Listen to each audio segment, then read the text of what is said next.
A few weeks ago, I was reading Kiyosaki's book called Cash Flow Quadrant: Guide to Financial Freedom. There was a small paragraph that got my attention. In that paragraph, the author said that successful business owners increase their expenses, but successful employees increase their income. To me, this didn't make sense at first because I couldn't understand how increasing expenses can be a good thing for a business owner, but increasing income is a bad thing for an employee. I'll explain the reason in the following minutes, but first, let me tell you that if you have read Kiyosaki's books, you probably know that most of his books repeat the same information over and over. He usually gives 80% fat and 20% meat to his readers. In other words, 20% of information is usually new, and the rest is repetitive. So, I will try to give you the meat only, packaged as top 9 lessons. Lesson 1, why don't you get a job? Kiyosaki says after several attempts to become a millionaire, he finally did it, but very quickly lost it all and became homeless. He was forced to live in his friend's house and barely had enough money for living expenses.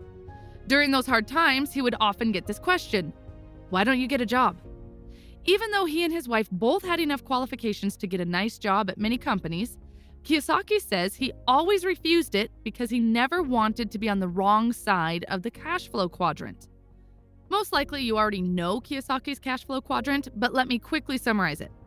According to cash flow quadrant, people are divided into 4 categories depending on how they earn their money: employees, self-employed, business owners, and investors. The author thinks that it's a poor choice to be on the left side of the cash flow quadrant because on this side, you have to work hard and pay high taxes. Plus, if you want to become rich, then it's very, very hard to do it on the left side. That's why Kiyosaki never wanted to get a job, because it would automatically put him to the left side. On the right side, business owners and investors pay very low or no taxes because by law, they can spend first and pay taxes on whatever is left. This is completely opposite to employees who pay taxes first and live with what is left. Kiyosaki says that successful business owners increase their expenses, but successful employees increase their income. As I said at the beginning of the video, to me, this did not make sense at first. Well, the reason is that if you want to increase your income as an employee, you have to work very hard. Plus, the biggest problem is that when your income goes up, taxes go up as well. You share a big portion of your hard-earned money with the government. On the other side, business owners focus on increasing their expenses because they get 2 huge benefits. First, by increasing their expenses, they reduce their taxable income and end up paying very low taxes. Second, if you look at their financial statements, you will see that most of their big expenses are directed toward buying assets, which bring them additional income. To put it simply, what goes out from the expense column shortly appears in the asset column and generates additional income. As a result, they keep increasing their assets and earnings while paying low taxes. The author says if you want to understand where the company or person is headed, it is enough to look at their expense column. If the majority of your expenses goes out to buy liabilities such as TV or a phone, then you're basically sending your soldiers to a war where you know they'll be killed. On the other hand, if your expenses are directed toward buying assets, then you're sending your soldiers to capture more soldiers for your army, who would in return also work hard to capture other soldiers. If you are disciplined enough, this process can turn your small army into an empire. Kiyosaki says once a reporter asked him how much he earned during the last year and how much he paid in taxes. When he responded that he earned $1 million and paid 0 taxes, the reporter simply could not understand how it could be possible. After a few days, the reporter published an article titled, "Millionaire Earns Millions but Pays 0 in Taxes." The reporter thought that he was doing something illegal, but in reality, he was just following the law. These days, it's much easier to become rich legally than trying illegal ways. It would be foolish to try something illegal while there are many legal and easy ways. If you want to move from the left side to the right side, you need to understand that each quadrant is like a different country where people speak different languages. Before you move, you have to educate yourself and learn the language of that quadrant. If you talk to an employee on the left side, you will see that their main vocabulary consists of words such as job security, good benefits, high income, pension, meal vouchers, etc. However, if you talk to an investor, you will quickly realize that they don't use these words. They use words such as cash-on-cash return, capital gains, PE ratio, OPM, other people's money, etc. As you see, if you want to change quadrants, you have to educate yourself and speak that language in the first place. The author says you might be in the employee quadrant at the moment, but you can educate yourself about the other quadrants and slowly experiment. It's okay at the beginning to be in more than one quadrant. Now, I have a comment about changing the quadrant and becoming a business owner or investor. Many people who read Kiyosaki's books suddenly get excited and want to become an entrepreneur and quit their jobs. But let me ask you this. Imagine I come to you and say, "Hey, would you like to be an Olympic athlete and win a gold medal in your favorite sport?" You'd probably say, "Yeah, I'd love to represent my country in the Olympics, be famous, win a gold medal, and have a great body with six-pack abs. It would be awesome. Sign me up." But before you jump in, let me take you behind the stage for a quick moment and show you what is going on there. Do you really understand how hard you have to work in order to be an Olympic athlete? Do you know that you have to spend 5 to 6 hours in the gym every day, sometimes twice a day? Do you really want to eat chicken breasts and vegetables most of the time? Do you really want to go through all that hard training and possibly several injuries? Do you want to have arguments with your partner for not spending enough time with her? Do you really want to miss your friend's party because you have to go to bed early so that you can wake up early for training? Do you really want to make all these sacrifices to become an Olympic athlete? At this point, you're probably saying, maybe not. I don't want it. I would honestly understand if you decide not to want it. And I am sure others would understand you as well, because the cost of becoming an athlete is too high for you. The example I just gave applies to becoming a business owner and changing quadrants as well. You have to first understand the cost and decide if it is really worth it. Maybe you love your job, earn enough money, and never want to have the responsibility and the stress of becoming a business owner. If that's the case, it's none of my business or anyone else's business to tell you that you have to become a business owner. It's only your business and your business alone. I'm not saying that you can't become a business owner. You can. And I believe it's one of the best things you can try. But before you start, always keep the cost in mind, because it will help you to set your mindset straight and avoid running back to mommy after 5 or 6 failures. Also keep in mind that most probably you don't have the muscles to become an entrepreneur. In other words, you left school with no education about creating and running a business. You probably didn't learn it in your family either.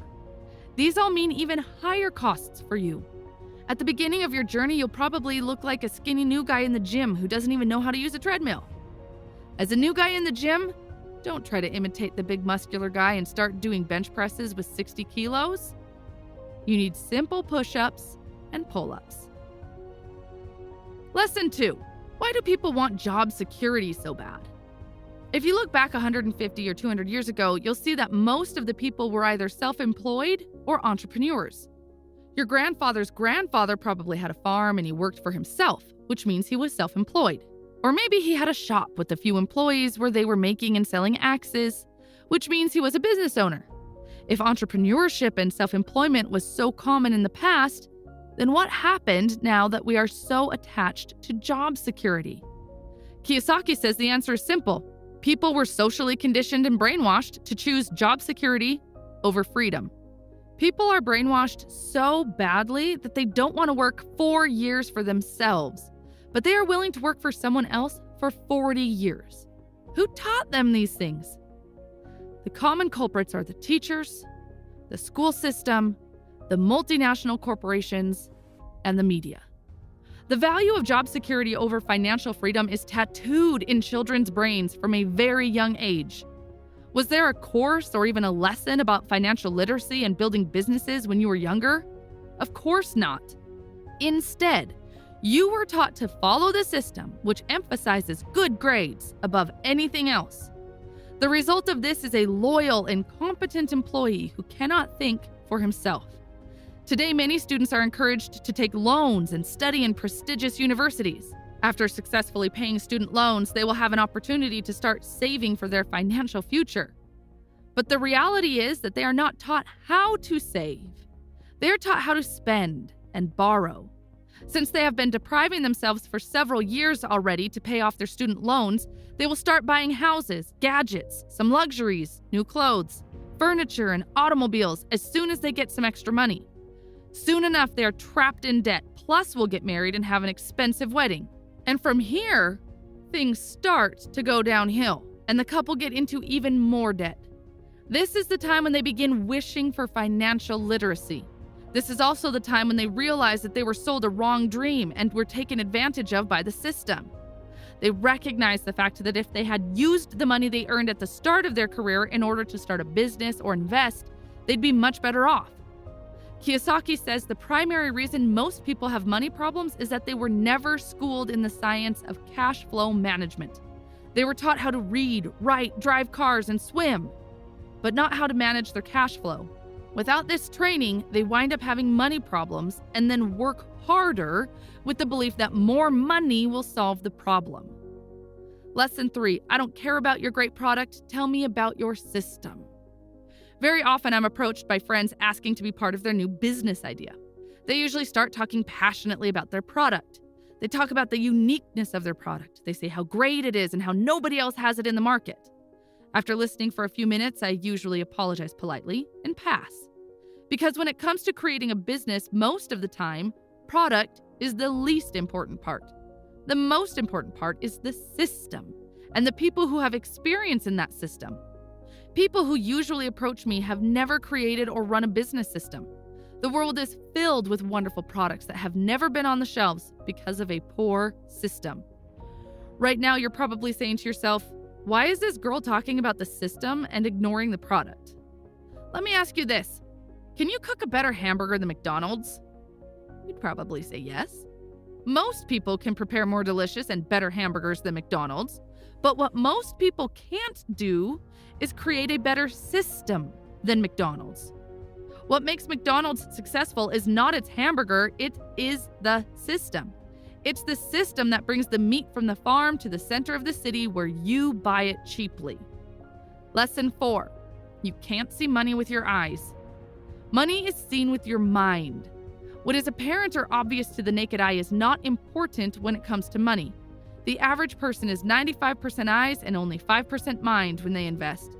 If you want to see money, you need to train your eyes to be only 5% and train your mind to be the other 95%. If there were piles of money sitting in the street, people would run out and grab as much as they can. This is because their level of intelligence allows them to easily know how to see and grab what is physically in front of them. Unfortunately, when it comes to financial intelligence, most people have a low IQ. Taking advantage of the virtual piles of money in the financial system takes a high level of financial intelligence that most people simply don't possess. They have no idea how to go grab the cash sitting right in front of them. The key to start seeing money starts with financial intelligence. For example, if a medical doctor says, your systolic is 120 and your diastolic is 80, is that good or bad? Is that all you need to know for your health? The answer is obviously a no, but it is a start. It's the same as saying, my stock's PE is 12. Is this all I need to know for my wealth? Again, the answer is no, but it's a start.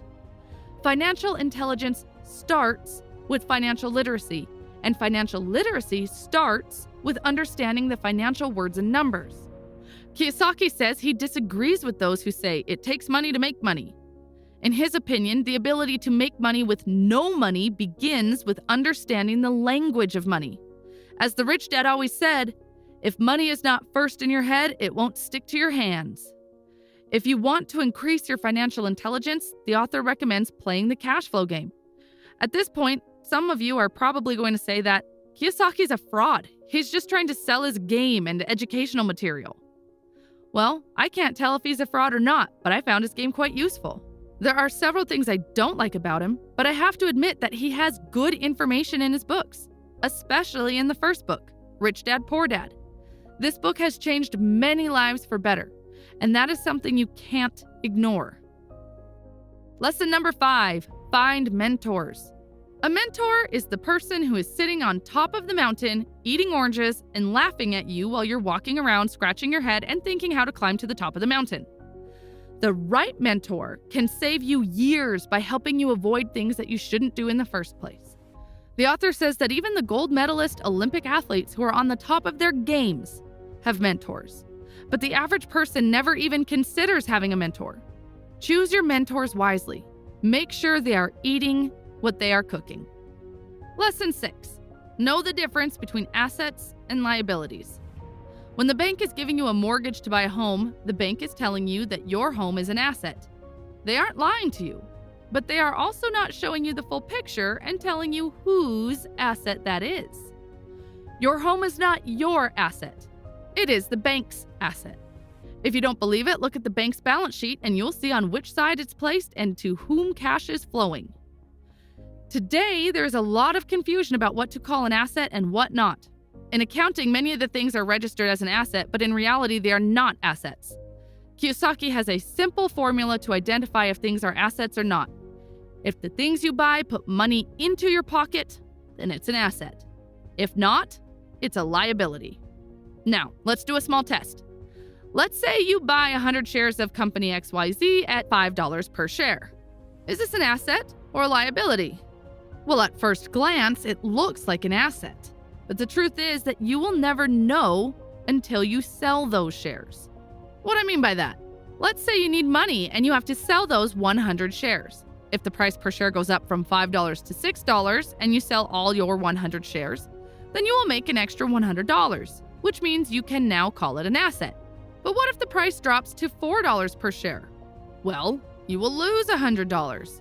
In that case, you can't call it an asset because it did not put money into your pocket. Today, many people call the liability an asset. It's up to you how you define the asset, but if you want to increase your wealth, then you must make sure that things you call an asset are actually putting money into your pocket. Lesson 7. Power of faith. If I come to you right now and say that all the money you want, the dream car, your dream house have been shipped to you and it's waiting in the post office with your name on it, you just need to work hard for a while and then you can go pick them all up. Would you work hard? If you are saying yes, then keep working because what you want is really waiting for you. You need to have rock solid faith that what you are wanting is also wanting you, and it's waiting for you. Faith lets you have the things even before you have them physically. Successful people have strong faith even when they were homeless and were sleeping in the streets. They strongly believe that what they want is already in the post office waiting for them. Lesson 8. How can you see your future? Would you like me to tell you your future? Tell me about the 5 people you spend most of your time with, and I will tell you how your future is going to be. Here's a good exercise to do. Step 1. Write down the names of 5 people you hang out the most with. Step 2. Draw a cash flow quadrant and place the names of each person to the quadrant he or she belongs at the moment. Step 3. See if those people are also heading toward the same quadrant you are, or are already in the quadrant that you want to be. If not, it's time to make some changes. If you want to fly with eagles, then don't swim with ducks. Lesson 9. Be neutral toward winning and losing. To be successful as an investor or a business owner, you have to be emotionally neutral to winning and losing. Winning and losing are just part of the game. The main reason so many people struggle financially isn't because they lack a good education or are not hardworking. It's because they're afraid of losing. If the fear of losing stops them, they've already lost. Most people suffer financially because their emotions are in control of their thoughts. We as human beings all have the same emotions. What determines what we have in life is primarily how we handle those emotions. This is it for this video.